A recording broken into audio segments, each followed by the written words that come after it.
Assalamualaikum. Di video ini kita akan belajar bagaimana belajar singkat ya tentang dashboard WordPress. Jadi kita bisa, setelah install, di video sebelumnya kita udah menginstal WordPress di domain kita, di website kita. Nah, sekarang kita masuk ke dalam WordPress. Di contoh kali ini saya akan masuk ke dalam reforma.com. Jadi karena di Reforma ini saya pakai directory, jadi di sini ada tambahan Tekno. Nah, kalau Anda tidak menuliskan directory ketika install tadi, ini cukup dihapus. Kemudian nama domain Anda,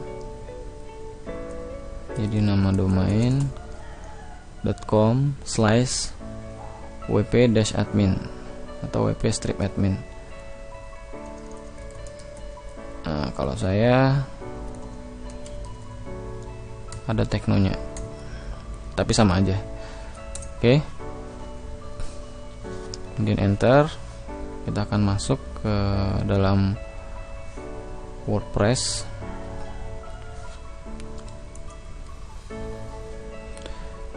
Saya menggunakan WordPress bahasa Indonesia. Mungkin nanti tampilannya atau nama-namanya agak berbeda, tapi secara umum posisinya sama ya. Nah, di sini saya akan menjelaskan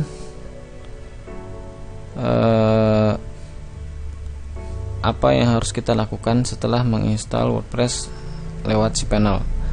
Jadi beberapa hal yang perlu kita lakukan adalah, atau setting-setting dasarnya adalah, masuk ke menu pengaturan atau settings, kemudian pilih permalink.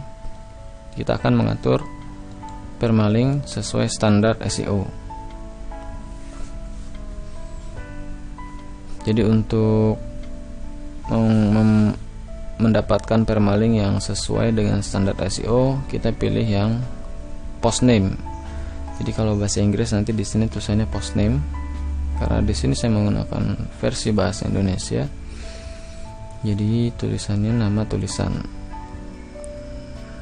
Jadi cukup dipilih ini, kemudian klik simpan perubahan. Itu adalah pengaturan dasar pertama. Kemudian pengaturan berikutnya, setelah Anda menginstal WordPress, Anda perlu mengganti password. Tadi di video yang sudah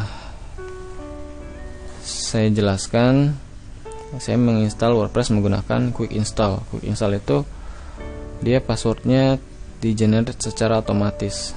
Jadi kita akan mendapatkan password yang random. Nah, untuk itu kita harus mengubah passwordnya dulu supaya tidak random ya. Kita masuk ke user, kalau bahasa Inggris pengguna, kemudian klik your profile, profil Anda. Nah, di situ di scroll ke paling bawah, nanti akan ada kata sandi di sini. Kita tulis saja kata sandi baru, new password, confirm new password, kemudian klik perbarui profile. Nah, itu adalah langkah dasar ya, setting dasar setelah kita melakukan instalasi WordPress di website kita. Kemudian yang perlu kita pelajari selanjutnya adalah di bagian post. Kita bisa masuk ke bagian post. Kemudian di sini ada add new post atau tambah baru. Ini adalah menu yang akan menjadi makanan harian kita, karena sehari-hari kita akan banyak sekali melakukan update konten melalui menu ini. Tampilannya cukup sederhana. Saya pikir kalau Anda sudah biasa menggunakan wordpress.com, tampilannya tidak berbeda ya. Ini untuk judul, kemudian di sini untuk konten, Di sini ada kategori, ada tag, kemudian ada fitur image, gambar yang akan menjadi, ya kalau di Reforma itu hasilnya nanti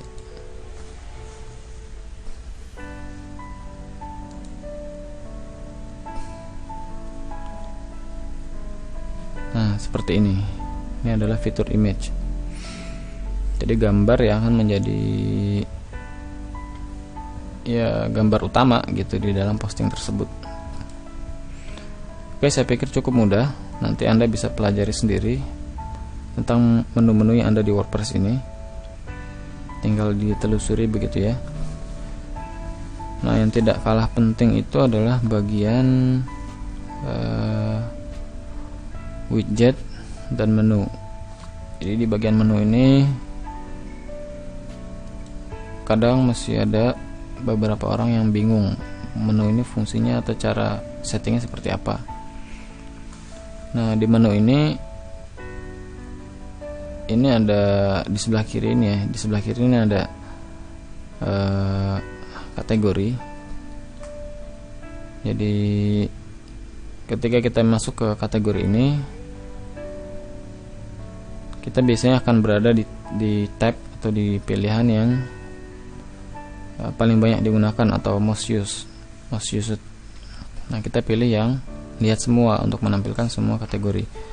Begitu juga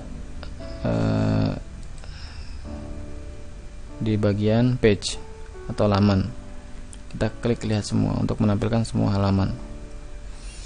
Nah, kita bisa checklist, kemudian kita tambahkan ke menu. Nanti dia akan muncul di sini.